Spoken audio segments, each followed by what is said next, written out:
Ang kwentong ito ay base sa isang tunay na karanasan, ngunit ang ilang bahagi ay maaaring binago para sa layuning pampelikula o pampakwento. Ang mga pangalan, lugar, at ilang detalye ay sadyang binago upang maprotektahan ang pagkakakilanlan ng mga sangkot. Ang kwentong ito ay may temang kababalaghan at maaaring hindi angkop para sa mga batang manonood o sa mga madaling matakot. Pinapayuhan ang lahat na manood o makinig ng may gabay, lalo na kung kayo ay madaling maapektuhan ng kwento ng kababalaghan o kulam. Sa isang liblib na baryo sa Quezon, may isang matandang babae na halos ayaw lapitan ng mga tao. Nakasuot palagi ng kulay itim na damit, may itim na belo, at hindi lumalabas ng bahay kapag umaga. Ang pangalan niya ay Doña Teresa, pero mas kilala siya sa baryo bilang Tandang Teresa, isang pangalan na may halong takot at pag-iwas. Noong bata pa ako, madalas kaming sabihan ng mga matatanda, huwag kayong dadaan sa kanto ni Tandang Teresa kung walang kasama. Sabi nila, may masamang aura sa bahay niya, madilim, malamig ang paligid kahit tanghaling tapat, at palaging may puting usok na lumalabas sa mga bintana. May mga bata raw na nahilo at nawalan ng ulirat pagkatapos makasilip sa loob ng bahay. May kwento pa nga na isang binatilyo ang biglang napasigaw at hinimatay matapos makitang may babaeng nakabitin sa kisam, pero wala naman talaga roon ayon sa mga sumaklolo. Mula noon, nilalayo na siya ng lahat. Pati simbahan ay tahimik lang, walang imik tungkol sa kanya. Pero si tatay, iba. Hindi siya naniniwala agad sa sabi-sabi. Sabi niya, ang takot ay bunga ng imahinasyon. Huwag kang husga sa taong di mo pa kilala. Si tatay ay isang karaniwang magsasaka. Tahimik, may prinsipyo, at may likas na malasakit sa kapwa. Palabiro siya at may tapang na hindi mapapantayan. Maraming beses na siyang tumulong sa mga nangangailangan, kahit paminsan ay nasasangkot sa mga gulo dahil dito. Kaya nang isang araw ay mapadaan siya sa bahay ni Doña Teresa, at may kakaiba siyang napansin, hindi siya nagdalawang isip na lumapit. Tanghaling tapat noon. Galing siya sa palayan, pawisan, pagod, pero kalmado. Nadaanan niya ang harapan ng bahay ni Doña Teresa, at napansin niyang nakabukas ang gate, bukas din ang pinto, at tila walang tao. Pero ang hindi niya inaasahan ay ang pag-ikot ng hangin sa loob ng bahay, parang may umiikot na alon ng usok, kulay abo, na parang sumisipsip ng liwanag sa paligid. "Hello!"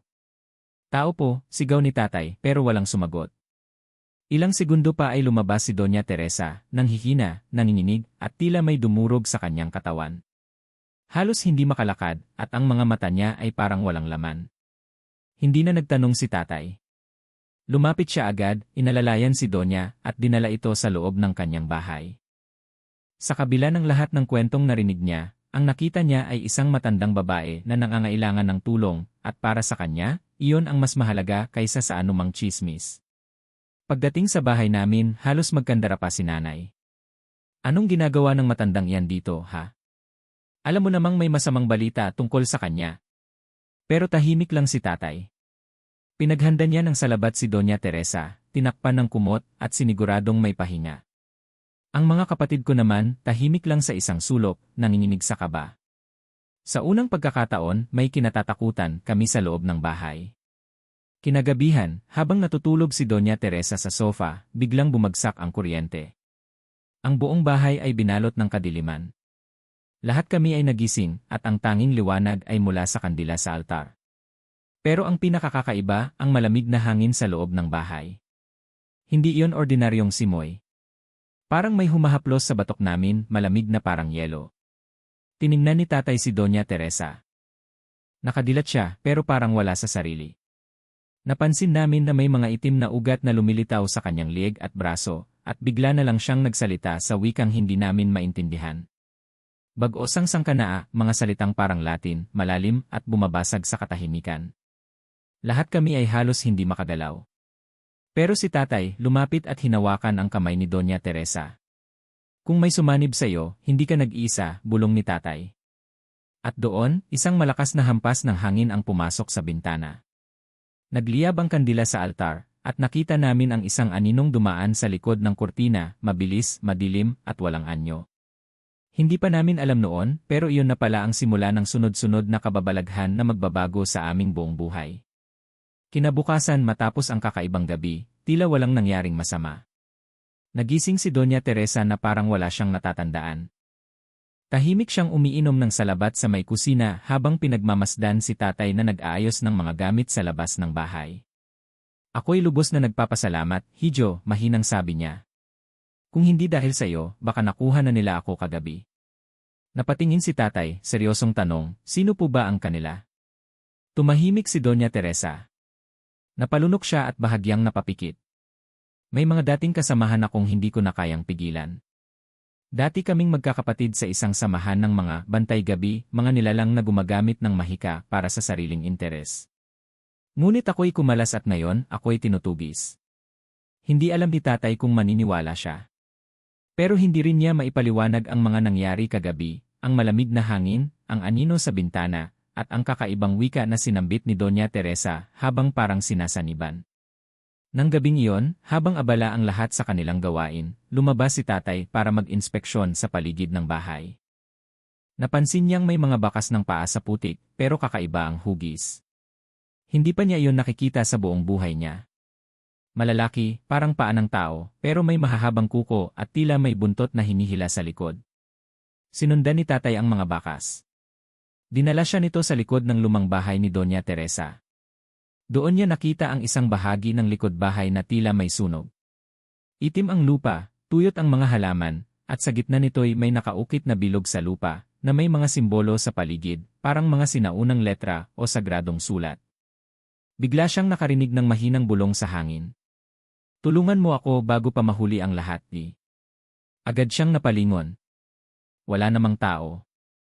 Pero ramdam niya ang bigat ng paligid, parang pinagmamasdan siya ng mga matang hindi nakikita. Mabilis siyang bumalik sa bahay, at tinanong si Doña Teresa tungkol sa nakita niya. Tila nabahala si Doña Teresa. Iyan ang tanda ng ritual.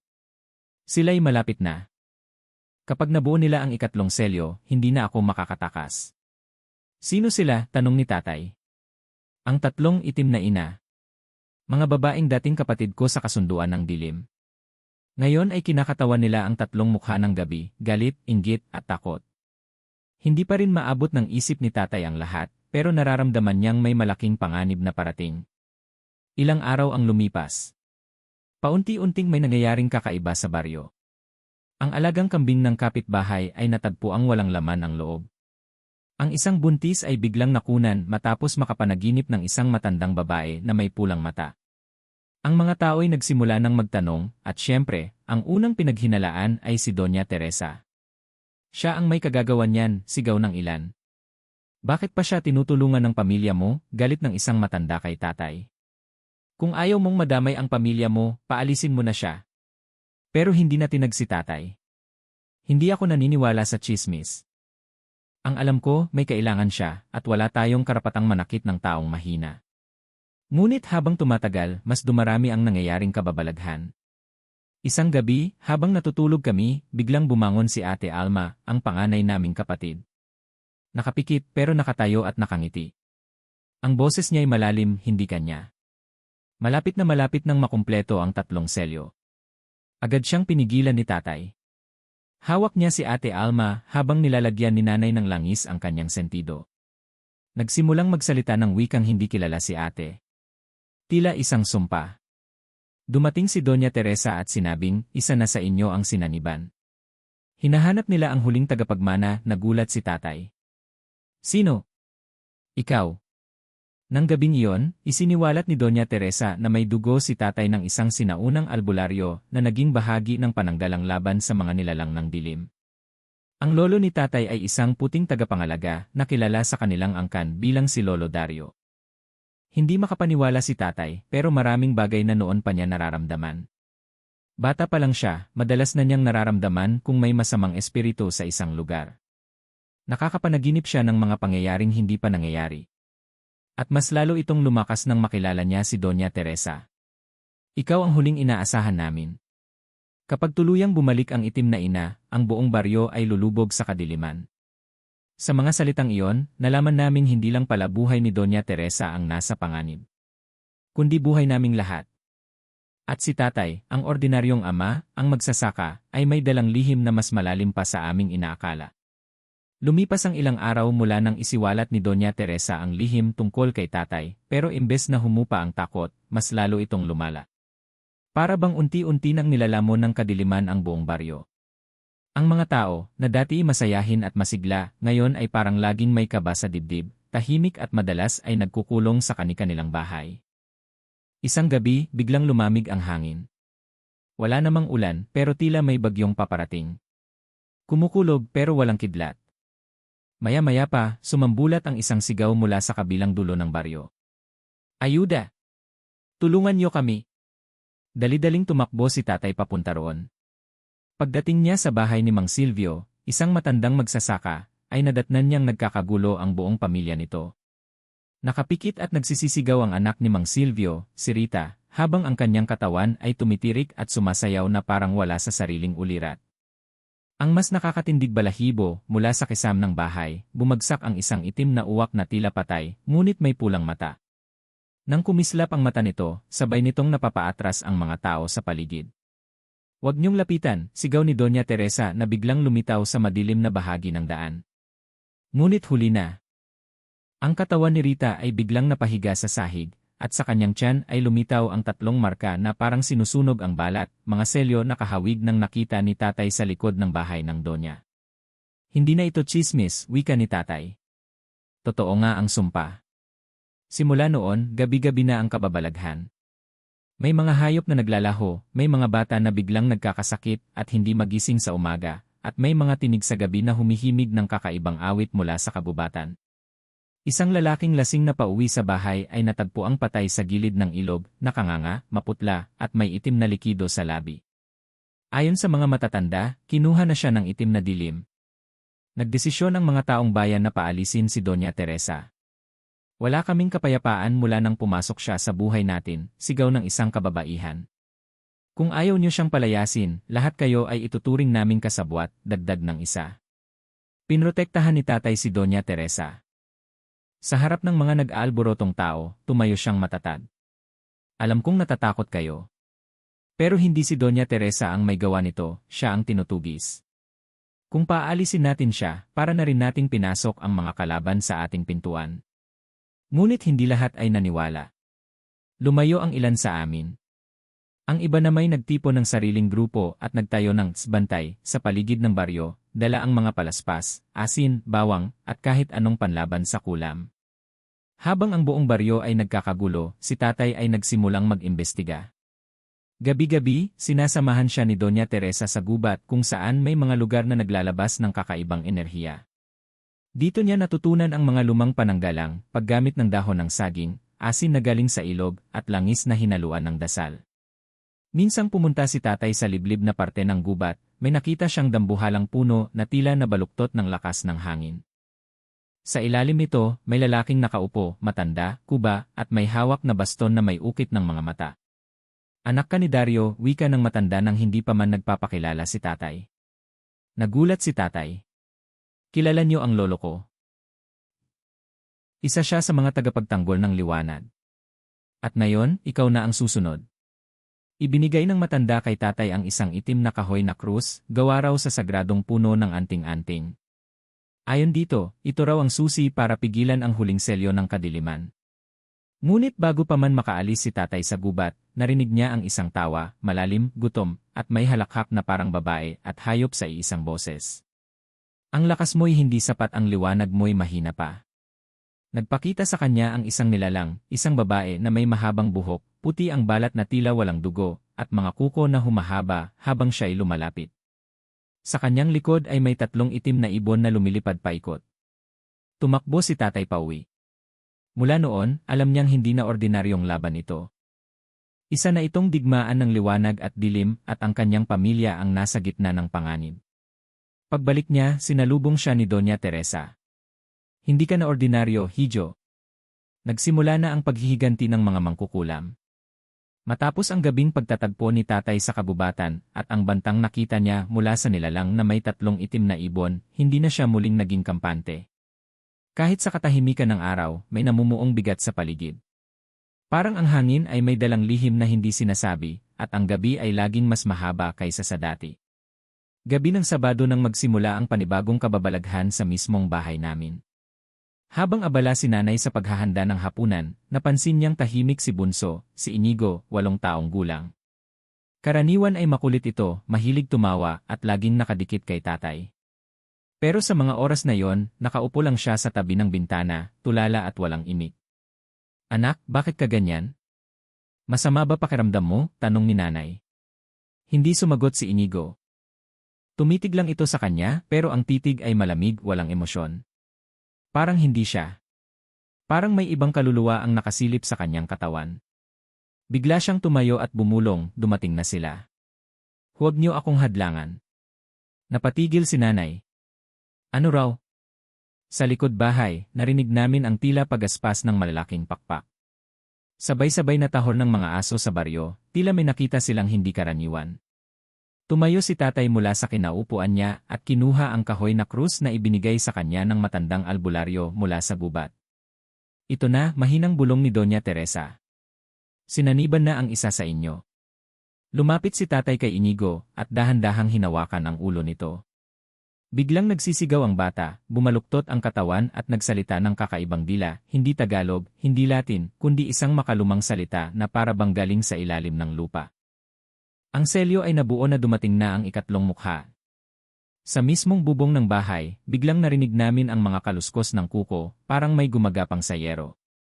Isang itim na anino ang dumaan sa labas ng bintana, matangkad, payat, may pakpak, at tila walang mukha. Kasunod nito, ang lahat ng ilaw sa bahay ay sabay-sabay na namatay. Walang kuryente. Tanging liwanag lang ng buwan mula sa bintana ang nagbibigay silip sa loob ng bahay. Niyakap ni nanay si Bunso habang patuloy siyang nangingisay. Si tatay naman ay lumuhod sa harap ng altar at sinindihan ang mga kandila. Kinuha niya ang krus, inilapit kay Inigo, at binulungan, kung sino ka man, hindi ka rito kabilang. Sa ngalan ng dugo ng liwanag, pawiin ka.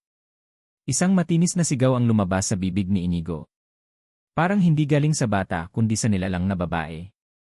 Sumabay rito ang biglang pag-ikot ng hangin sa loob ng bahay, parang ipo-ipong maliit. Nagbagsakan ang mga plato, nabasag ang salamin, at naputol ang rosaryo sa altar. Ngunit hindi na tinag si tatay. Patuloy siyang nagdasal habang pinipigilan ang batang anak na gumapang sa sahig. Panginoon, ako'y hindi banal pero ako'y isang ama. Iligtas mo ang aking anak. Palayain mo siya mula sa kamay ng kadiliman. Sa oras na yon, lumapit si Doña Teresa at inilabas mula sa kanyang pitaka ang isang maliit na botelyang may langis. Ito raw ay langis ng banal na halaman mula sa kabundukan ng Samar, ginagamit bilang pantaboy sa masasamang espiritu. Inilagay nila ito sa sentido, sa dibdib, at sa talampakan ni Inigo. Maya-maya, ang katawan ng bata ay biglang tumigil sa pangingisay. Napahinga siya ng malalim at pumikit. Akala namin ay tapos na.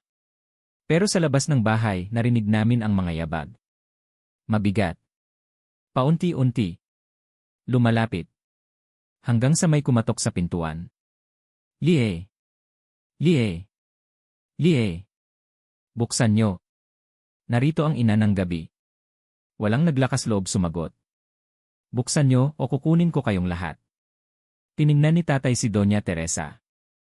Hindi siya makakapasok kung walang imbitasyon, di ba? Tumango ang matanda.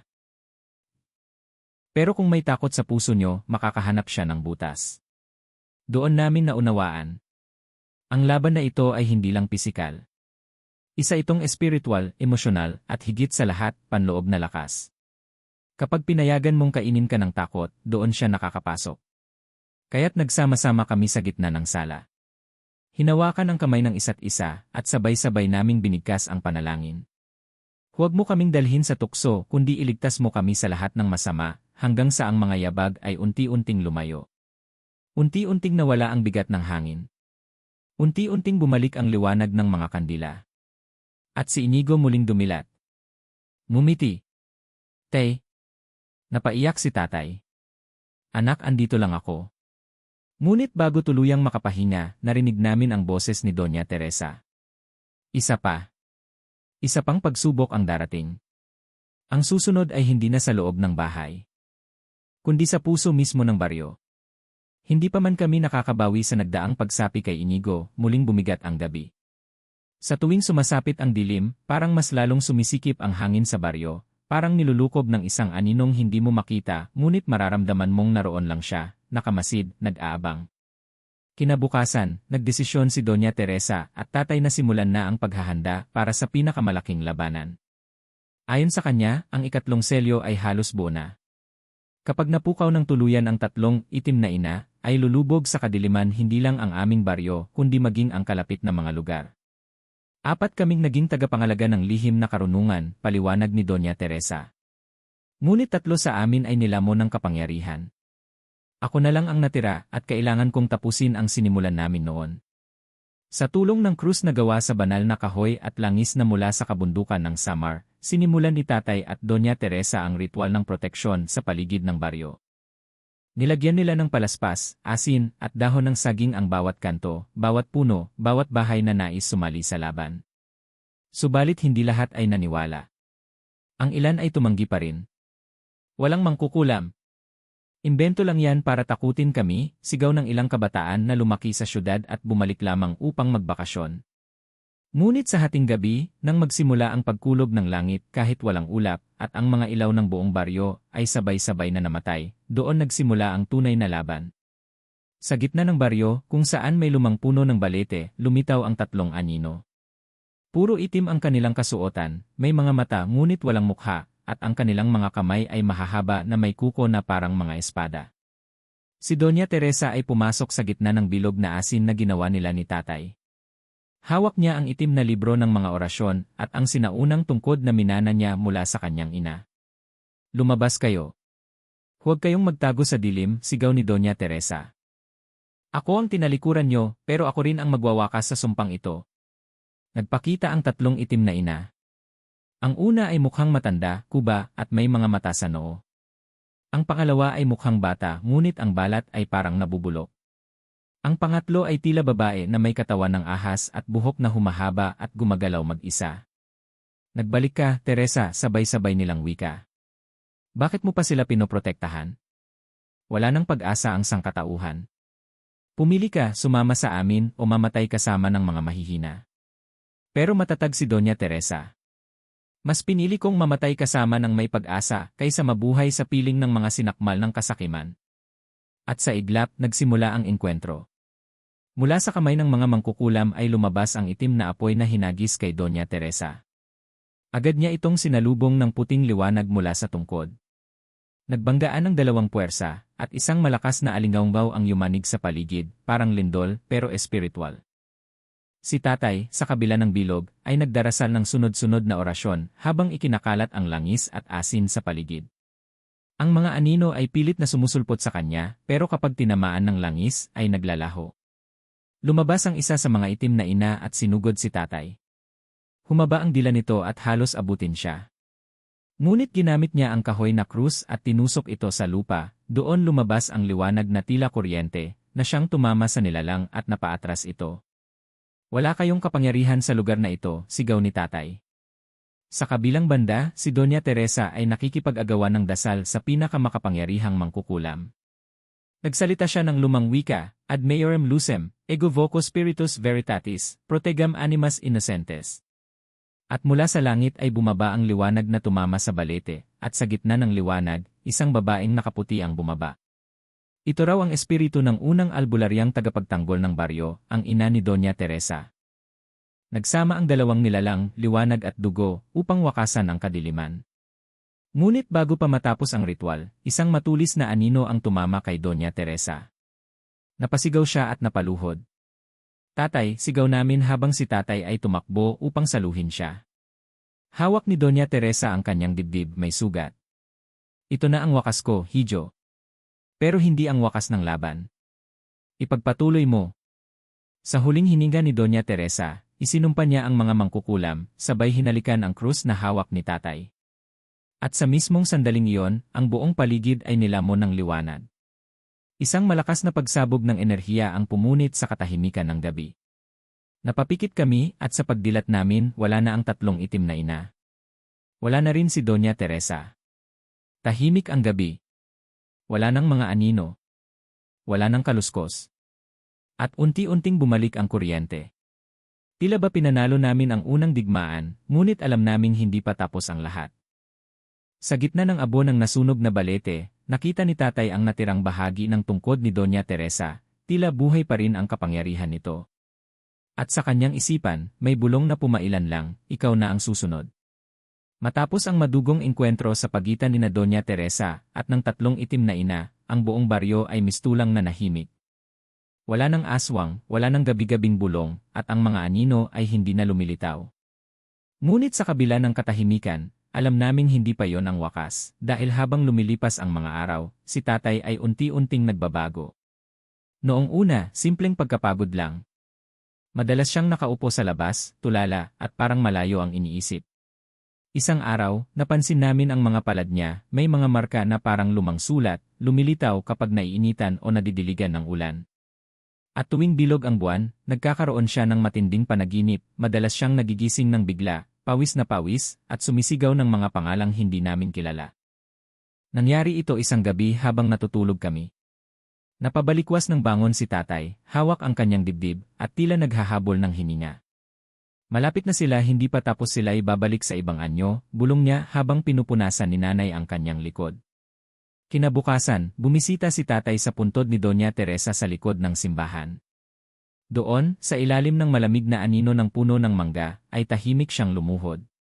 Hindi ko alam kung kakayanin ko ang iniwan mong tungkulin, mahinang wika ni tatay, pero hindi ako urong. Hindi ko pababayaan ang pamilya ko. Sa hindi inaasahang pagkakataon, may lumapit sa kanya, isang matandang lalaki na nakaitim, may hawak na baston na may palamuti ng rosaryo at buntot ng kabayo. Ito raw ay isang tagapagbantay ng sagradong lihim mula sa kabilang baryo. Ayon sa kanya, pinili na si tatay ng liwanag bilang tagapagmana ng pananggalang ng liwanag, isang kapangyarihang kayang tumagos sa pinakaitim na bahagi ng espiritu. Ngunit bawat kapangyarihan ay may kabayaran, wika ng matanda. Kung tatanggapin mo ito, kailangan mong bitawan ang isang bahagi ng sarili mo. Hindi sumagot si tatay. Ngunit ng gabing iyon, muling nangyari ang panaginip, isang panaginip na hindi lang basta bangungot kundi isang babala. Nasa gitna siya ng apoy. Sa paligid niya ay mga mukha ng mga taong kilala niya, mga kababaryo, kaibigan, kamag-anak, lahat ay umiiyak at humihingi ng saklolo.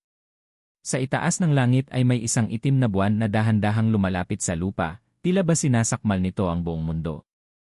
At sa gitna ng liwanag, lumitaw ang imahe ni Doña Teresa, nakaputi, nakangiti. Tunay kang anak ng liwanag, sabi niya. Ngunit upang iligtas sila, kailangan mong mag-alay ng sarili. Nagising si tatay na may luha sa mata.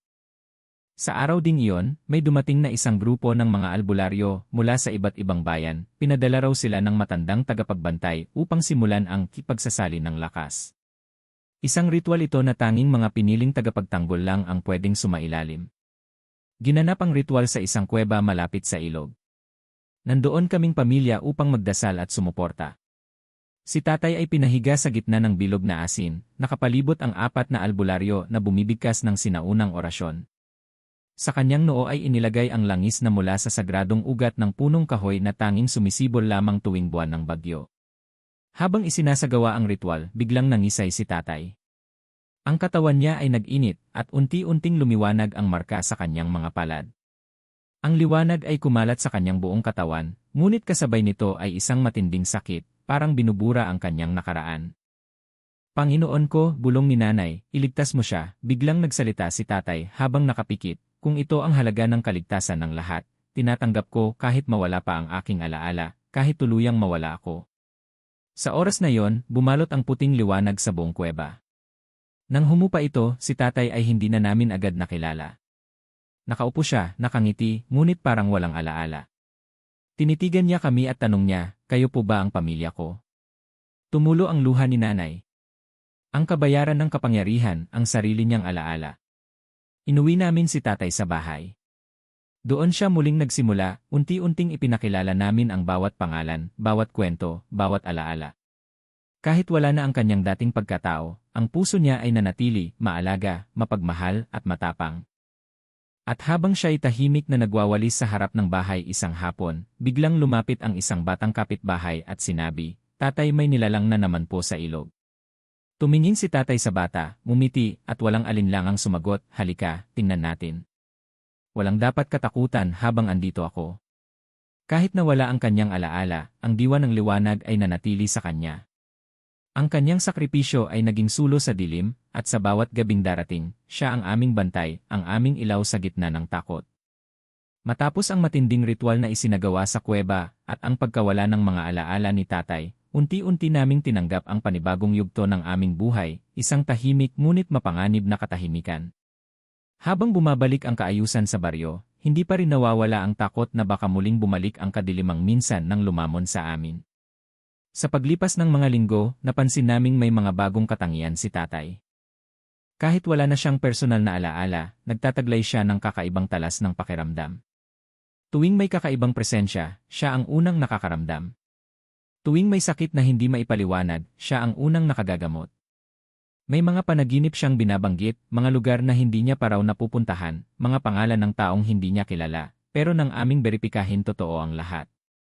Isang gabi, habang tahimik siyang nakaupo sa tabi ng apoy, bigla niyang binanggit ang isang pangalan. Agalon. Ha? Sino si Agalon? Tanong ni nanay. Hindi rin niya alam. Basta't iyon daw ang panaginip niya kagabi. Isang matandang lalaki na nakasuot ng puti, may 3 mata sa noo, at may hawak na aklat na gawa sa balat ng ahas. Sa panaginip, si tatay raw ay tinuruan ni Agalon ng lihim na karunungan, ang sipagdinig sa pagitan ng mundo. Dahil dito, lumapit kami sa dating albularyo ng Karatig Baryo upang ipasuri si tatay. Ayon sa matanda, si tatay raw ay nasa ilalim na ng tinatawag nilang kaluluwang magsusubaybay, isang kaluluwa ng tao na hindi lang nabubuhay sa pisikal na mundo, kundi konektado rin sa espiritual at mahiwagang dimensyon. May koneksyon siya sa mga aninong hindi nakikita ng ordinaryong tao, paliwanag ng albularyo. At sa bawat gabi, ang kanyang diwa ay bumibiyahe sa mga daigdig ng mga nilalang ng gabi. Sa simpleng salita, si tatay ay hindi na basta tao lang. Isa na siyang tagapamagitan. Kaya nang muling magkaroon ng kakaibang pangyayari sa isang baryo sa kabilang bundok, kung saan 7 bata ang biglang nawalan ng malay matapos makapanaginip ng isang babaeng may pulang mata at nakasakay sa kalabaw, si tatay ang unang pinatawag.